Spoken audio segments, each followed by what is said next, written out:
pray with me. Loving God,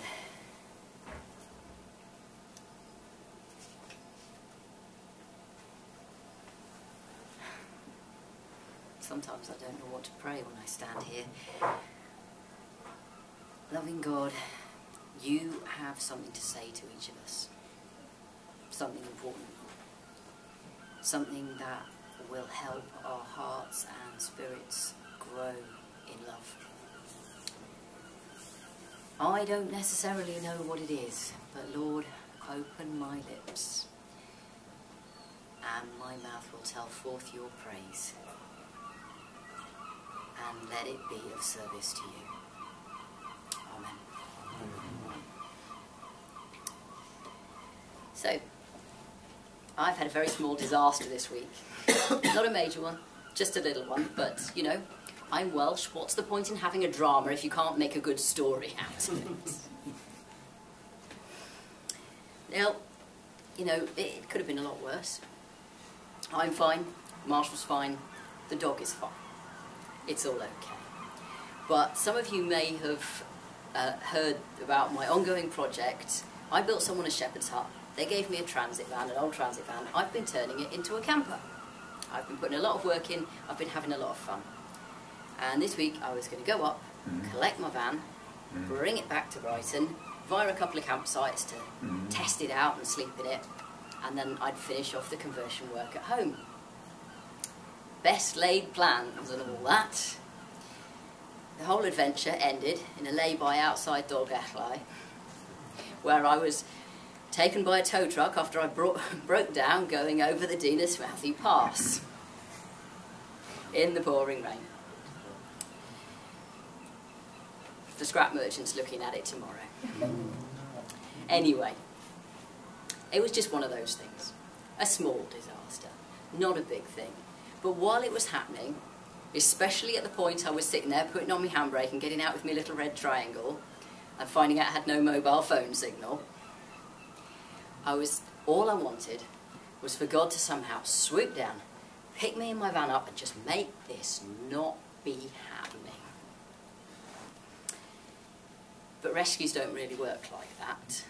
Nonetheless, I was rescued, one way or another, by a lovely family from Northumberland who did have mobile phone signal, by a couple of very nice police officers who stood there in the pouring rain, making the traffic go round me, because I tell you, that pass, it's up like that on one side, it's down like that on the other. It's not a place you want to be stuck.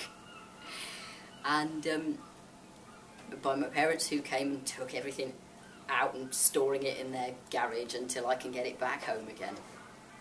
And above all, there is an angel in Conwy who smokes a pipe and drives a tow truck and phoned me up this morning to check I was all right. So,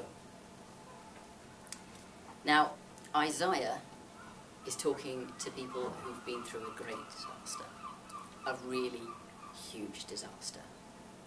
Either they're in a homeland that's been pretty much obliterated, or they've been dragged away to a strange country as prisoners.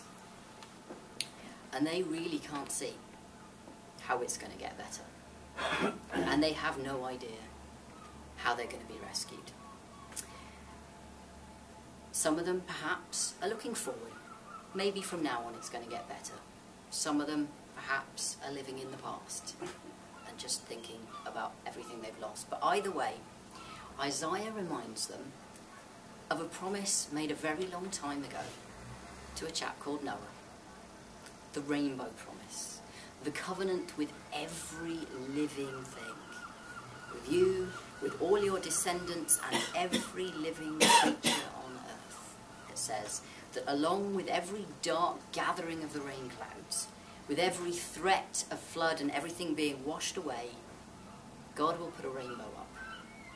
A sign. This will not be a final disaster. This flood isn't going to wash us away. When you see it, you'll know. The sun will be back. As long as earth endures, seed time and harvest, cold and heat, summer and winter, day and night will never cease. And Isaiah extends that promise. He tells them this, too, is not the final disaster.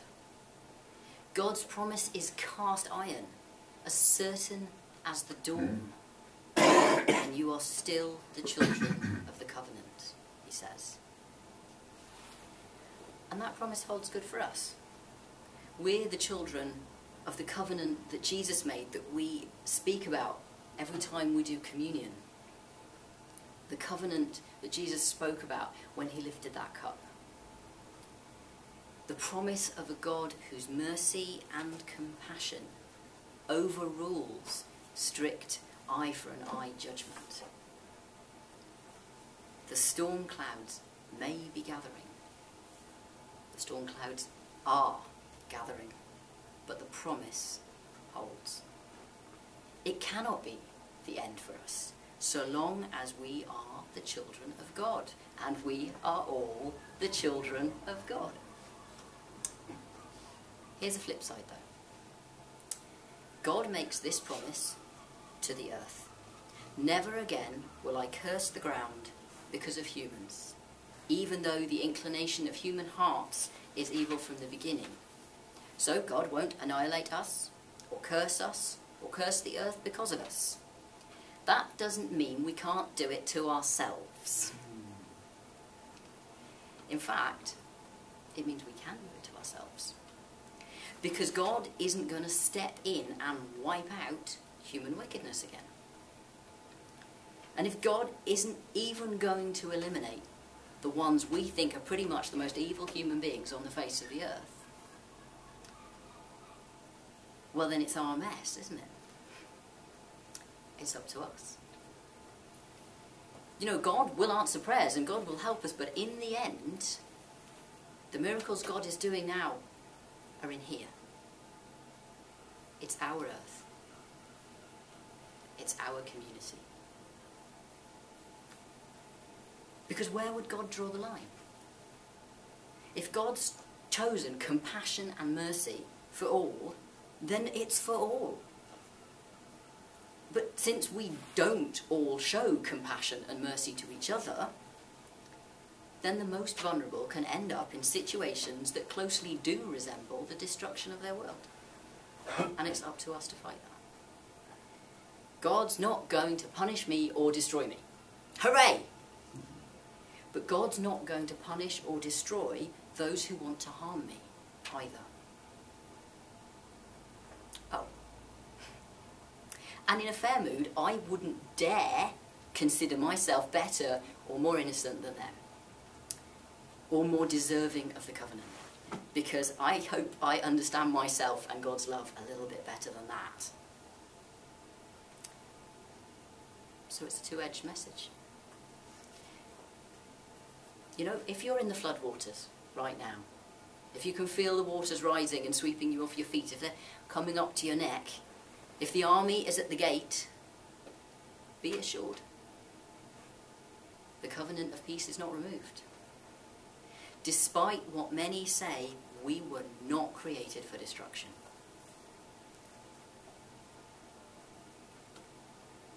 There's something biblically accurate about the rainbow being our symbol, because it's the sign that God loves all creation. God hates nothing that God has made. And it's the sign that God does not destroy us for whatever anyone thinks is right or wrong. But also, when I'm not at the edge right now, when I've got the strength to work and pray, the message of the rainbow is that it isn't a swooping, heroic rescue I'm praying for. You know, the bit where I learnt the lesson about breakdown cover, the bit where I found out how impossible it is to get a garage to look at a long wheelbase Transit at short notice. How would I know that if someone had just fixed it? I know now. I've learned.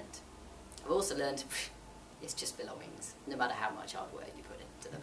I'm all right, Marshall's all right, Marmite's all right, we're fine. You know, even Noah had to build that ark. It didn't just pop up out of nowhere. God, you know, helped a lot. God sent angels from Conwy with tow trucks. And I did my bit too.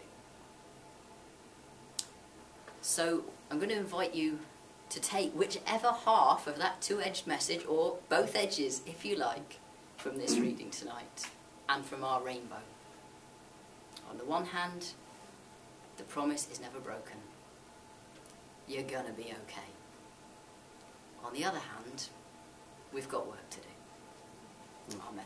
Amen.